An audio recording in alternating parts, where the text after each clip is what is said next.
खुलुमबाय बे बडलेण्ड इंखं टेलिभिजन दिनैनि रादाबखौ फरायदों आं त्रिचरण बसुमतारी। दिनैनि गाहाय रादाबाव दङ बड'फा उपेन्द्रनाथ ब्रह्मनि 30थि थैनाय सान फालिदों। बिटिसि बिसायख'थिखौ मे दानावनो खुंनो बिश्वजित दैमारिया खौरांगिरि मेलाव दाबि दैखांदों। नलबारि आरो गलाघाट जिल्लाखौ कर'ना भाइरासनि ग्रीन जन फोसावबाय। बिटिसि खुंथायखौ रायजो बेंगिरिया लांनायनि हेंथायै आलादा राहा लानो हागौ हाग्रामाया। बिजनी पानबारियाव सार अन्थाइ गावनानै सासे सुबुंनि जिउ खहा। दानिया आबुं रादाब।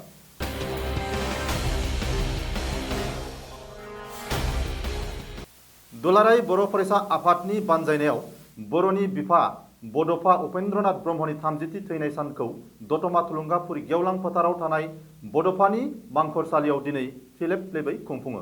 क'क्राझार जिल्ला एबसुनि आफादगिरि जनक पुजिरा फुंनि 8 रिंगायाव फिरफिला उरायहोनानै हाबाफारिखौ बेखेवो। मख'नो गोनांदि बड'फानि सोरगोआरि जिउमाया सोरगोआव आलो गोजोन जायगा मोनहैथोंनि मिजिं थिनानै बड'फानि मुसुखा आरो गोथै हाखराव बिबार बावनाय जायो। बबेखानि बे हाबाफारियाव इउपिपिएलनि बारग' आफादगिरि इउजि ब्रह्म, आथिखालनि इउपिपिएलनि दानि आफादगिरि बिथांमोनाबो मान बावफैयो। बड'फा उपेन्द्रनाथ ब्रह्मआ बर' हारिनि थाखाय गेदेरथार बिहोमा होलांदों आरो बिनि आदर्श आरो मिजिंजोंनो बर' हारिखौ गेरेमसा महर दागोन होननानै बे हाबाफारियावनो बाहागो लानानै दुलाराय बर' फरायसा आफादनि आफादगिरि दिपेन बर'आ बुङो होननानै क'क्राझारनि निउज ब्युर' बिनन्जया फोरमायथि हरदों। दिनै बड'फा उपेन्द्रनाथ ब्रह्म बर'नि बिफा जायखौ जोङो बिमुं होनानै सिबिबोदों मान होदों बिथांनि दिनै 30थि थैनाय सान बा रुंसारि सान आरो बे दिनैनि सानावनो 1990 मायथाइनि 1 मेआव बिथाङा जोंनि गेजेरनिफ्राय अबथिरायै बड'लेण्ड सोमावसारनायनि बा दुलाराय बर' फरायसा आफादनि आफादगिरि जाना थानाय समाव बिथाङा जोंनि गेजेरनिफ्राय जानगारलांदों बा रुंसारि जादों। आरो दिनैनि बे सानाव जोङो दुलाराय बर' फरायसा आफादा क'क्राझारनि बे थुलुंगाफुरियाव थानाय दतमानि बिथांनि जि बे जायगायाव जोङो बिथांखौ गोसोखांनानै दिनै जोङो बिबार बावदों आरो दुलाराय बर' फरायसा आफादनि जि फ्लेग जों बेखौ हाफ हइस्ट खालामदों। आरो दिनैनि सानाव दुलाराय बर' फरायसा आफादा जोंनि दखरा आफाद, दालाय आफाद बा जिल्ला आफाद गासैबो बड'फाया जि सान्थौ आरो सानस्रि जोंनो होनानै गालांबाय, जि लामा दिन्थिनानै गालांबाय, बिथांनि गासैबो बे मावनानै गालांनाय आरो बिथाङा जोंनो लामा दिन्थिनानै गालांनाय बेखौ लानानै जोङो फिन खेबसेबाव बर' हारि जौगानायनि थाखाय, बर' हारि गेरेमसा हारि दानायनि थाखाय खामानि मावनो थाखाय जों दिनै समायखिरा लाफिनदों। दिनैनि बे समाव बड'फानि जि जिउ आत्मा बे जाहाथे सोरगोआव आलो गोजोनै थानो हायो, आनान गसाया जाहाथे बिथांखौ सान्थियै लाखियो आरो बिथाङा जाहाथे जोंनि थांना थानाय बर' फिसाफोरनो जाहाथे जेब्लाबो बोर सारस्रिनानै जौगानायनि थाखाय जोंखौ हाबा मावनो थुलुंगा हरो, जों बेखौनो मिजिंथियो। दिनैनि बे समाव बिथाङा बिथांनि जिखिनि हाबा मावलांनाय, बिथांनि जि सान्थौ आरो सानस्रि, बे गासैबो सान्थौ सानस्रि राजखान्थियारि मोन्थाइनिफ्राय लानानै रांखान्थि, समाजखान्थि, सोलोंथाइ गासैबो बर' हारिनि जौगानायनि जिखिनि बिथाङा हाबा मावनानै गालांबाय, लामा दिन्थिनानै गालांबाय, बिनिनो दिनै जोङो फिथाइ महरै दिनैसिम जोङो बिटिआर सुक्ति दिनै मोननो हादों आरो आबुङै उदाङै बर' हारिया थांना थानो थाखाय जेब्लाबो जोङो खामानि मावनो थाखाय थुलुंगा मोनदों। दा बेखायनो बड'फाया बर' हारिनिल' दैदेनगिरि नङामोन, बिथाङा सासे केरिसमेटिक आरो भिजनारि लिडारमोन। बिथाङा गासैबो डाउन ट्रडेन कमिउनिटिनि सा सानजा भारतजों लोगोसे मुलुगनि डाउन ट्रडेन कमिउनिटिनि सासे माने आइकन आरो बिथांनि जि सान्थौ आरो सानस्रि बियो मोनसेल' हारिनि थाखाय नङामोन, बे गासैबो हारिनि जौगानायनि थाखाय बिथाङा बाथ्रा सानोमोन। आरो बिनिखायनो दिनैनि समाव दुलाराय बर' फरायसा आफादा बिथांनि जि सानस्रि आरो सान्थौ, बिथांनि जि आदर्श, बे आदर्शखौ लानानै जोङो खामानि मावलांनो थाखाय जोङो समायखिरा लादों। आरो फैबाय थानाय समाव बर' हारिनि जोंनि थांना थानाय, बर' हारिया गेरेमसा माहारि जानाय, बर'नि गोरिब गुन्द्राखौ जौगाहोनाय, बर'नि सोलोंथाइ, रांखान्थि, समाज बेबस्था गासैबो बिथिङाव जों जौगाहोनो थाखाय बिथांनि सान्थौ सानस्रिखौ लानानै जों हाबा मावलांगोन।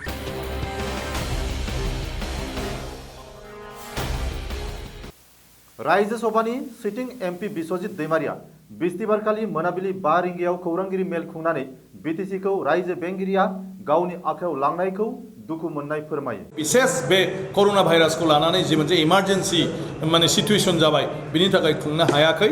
जों दा इलेक्शन कमिशनखौ खावलायदों बिपिएफ हान्जानिफ्राय जेसे हागौ थाबैनो हायोब्ला मे दाननि गेजेरावनो इलेक्शनखौ फाथिनांगौ। रायजोआ जाहाथे गाव लुबैनाय बायदि भट होनानै माखासे जाय देरहाबोगोन बिथांमोननि दारै मोनसे रायजोनि प्रतिनिधि दारै सरकार मोनो आरो जाय सरकारजों माने बे बिटिसि ओनसोलनि गांनाय उखैनाय जौगाखांनायनि थाखाय मोनसे हाबाफारि लानानै खामानि मावनो हायो। आरो बेखौ दिनै आसाम गण परिषदाबो बिदों, बिजेपियाबो बिदों। आरो जोंहा बयनिख्रुइ माने मख'नांगौ बाथ्राया जाहैबाय इउपिपिएलनि मानगोनां इउजि ब्रह्म बिथाङाबो बुंदों जे गभर्नर सासना गोबावब्ला बे मालाबाबो समर्थन योग्य नङा आरो बिथाङाबो पार्सनेलि बेखौ समर्थन खालामा। इउपिपिएलआ समर्थन खालामब्लाबो इउजि ब्रह्म बिथाङा गाव पार्सनेलि बेखौ समर्थन खालामा होनदों जे थाबैनो दानसे बा दाननैनि गेजेरावनो बिसायख'थिया जानांगौ होननानै इउपिपिएलनि मानगोनां इउजि ब्रह्म बिथाङाबो बुंदों। गतिके बयबो कनसियास मानसियानो मोनथिगौ, बयबो राजनितिनि मानसियानो मोनथिगौ जे गभर्नर रुला मालाबाबो सुबुंनि समाजनि थाखाय मोजां जानो हाया। सासे मानसिनि दैदेननायाव मालाबाबो मोजां मोनसे आब्रुथि गोनां बेवहाय माने सरकार जानो हाया। ओंखायनो जों बयबो लुबैदों थाबैनो इलेक्शना जाथों। आरो जों सानो दा ग्रीन एरिया बेखौबो जों बुंदों जोंनि बिटिसि एरियायाव सासेबो कभिड भाइरासनि एफेक्टेड मानसि मोनाखै। थ' थारैनो जोङो दानसेनि गेजेराव बे बिटिसि एलेकायाव माखासे नांगौब्ला जेरैबायदि केम्पेन जेरै हाजार हाजार मानसि गेदारिं बेफोरखौ जोङो माने बाद दोननानै ओरैनो मोनसे माने फिसा फिसा गेदारिं बा माखासे नियम निति दिहुननानै बा जोङो बेबायदि मा होनो मेडियानि गेजेरजों केम्पेननि बेबस्था प्रग्रामफोरखौ खालामनायब्लाबो जों हयथ' इलेक्शनखौ फाथिनो हायो। दा बिनि लामाखौ गभर्नमेन्टआ माने दिहुननो नागिरदों आरो इलेक्शन कमिशनखौबो खावलायदों आरो आसाम गभर्नमेन्टआ केबिनेटआवबो बेखौ सिद्धान्त लादों जे बिटिसिनि बे जेंनाखौ फोजोबनो थाबैनो जेरैखि जाया इलेक्शनखौ फाथिगोन। गतिके जों मिजिं खालामदों इलेक्शना जायोब्लानो बेफोर जेंनाया गासिबो जोबलांगोन।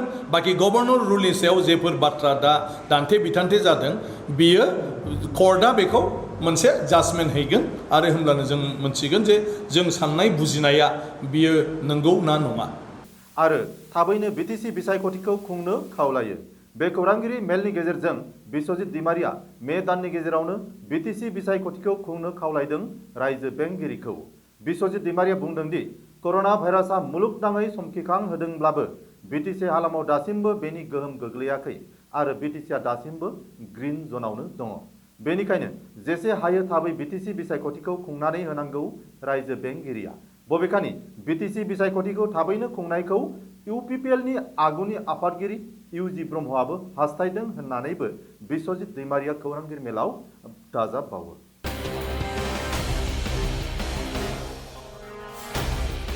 करोना भाइरासनि रेड जननिफ्राय ग्रीन जनाव फैबाय नलबारि आरो गलाघाट जिल्लाया। नलबारि आरो गलाघाट जिल्लानि करोना बेरामिफोरा हामनायनि उनाव बे मोननै जिल्लाखौ करोना भाइरासनि थाखाय ग्रीन जन फोसावबाय सावस्रि मन्त्रि डक्टर हिमन्त बिश्व शर्माया। मख'नो गोनांदि आसामनि मोनब्रै जिल्लाफोर फारि मरिगाव, धुबुरी, गवालपारा आरो बङाइगाव जिल्लाया दासिमबो रेड जनाव दङ।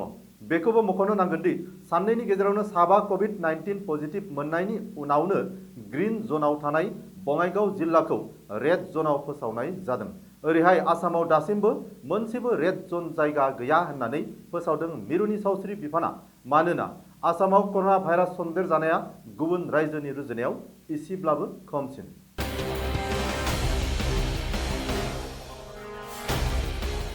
बिटिसि खुंथायखौ रायजो बेंगिरिया गावनि आखायाव लांनायनि उनावनो बिपिएफ आरो बिजेपिआ गावस्राहांनायखौ नुनो मोन्दों। बिटिसिखौ रायजो बेंगिरिया आखायाव लांनायनि उनावनो बिजेपिजों एलायन्स खालामनायखौ सानफिननो गोनां खालामदों आरो बिपिएफआ गुबुन राहा नागिरगासिनो दङ होननानै टुइट खालामदों बिटिसिनि आगुनि गाहाय आरो बिपिएफनि मासिगिरि हाग्रामा महिलारिया। बबेखानि बे बिथिङाव गोख्रों नोजोरै नायनो आरो सानलायफिननो थाखायबो हाग्रामा महिलारिया टुइट खालामनानै गाहाय मन्त्रि नरेन्द्र मदि, मिरु नखर मन्त्रि अमित शाह आरो बिजेपिनि आफादगिरि जेपि नाड्डामोनखौ खावलायदों। मख'नो गोनांदि बिटिसि बिसायख'थिखौ थि समाव खुंनो हायैनि जुनै बिटिसि खुंनायनि समखौ फोलावना होनो दाबि दैखांनायनि उनावबो बिटिसि खुंथायखौ रायजो बेंगिरिया गावनि आखायाव लांनायखौ बिपिएफआ आयेन बेरेखा होननानै अजद होदों आरो खुद्रिदों। बेनि हेंथायै बिपिएफआ गुवाहाटी गोजौ बिजिरसालियाव पिआइएलबो थिसननाय जायो। बबेखानि बिपिएफनि पिआइएलनि सायाव फैगौ 5 मे खालि हियारिं होगोन। बेजों लोगोसेनो रायजो सोरखारजों लोगोसे माखासे आफाद आरो गौथुमफोरनो गोजौ बिजिरसालिया नटिस दैथायहरदों होननानै मिथिनो मोननाय जादों।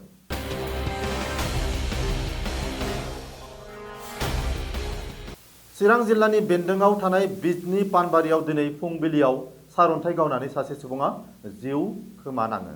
बे जाथाया जादों पानबारि हालामनि मानास्रि हाथाइसालि साखाथि 1 नं खासिबारि गामियाव। सुलुङाव मिथिनो मोननाय बादिब्ला दिनै फुंबिलियाव फ्रि फ्रि अखा हानायजों लोगोसे सारअन्थाइ गावनायाव 1 नं खासिबारि गामिनि रबिन बर' 46 बोसोर मुंनि सासे सुबुङा जिउ गोमायो। बबेखानि गामि खाथिनि जाम्फैयाव रबिन बर'आ सेन सानायखौ नायनो थांनाय समावनो बे जाथाया जानो मोन्दों होननानै सुलुङाव मिथिनो मोननाय जादों।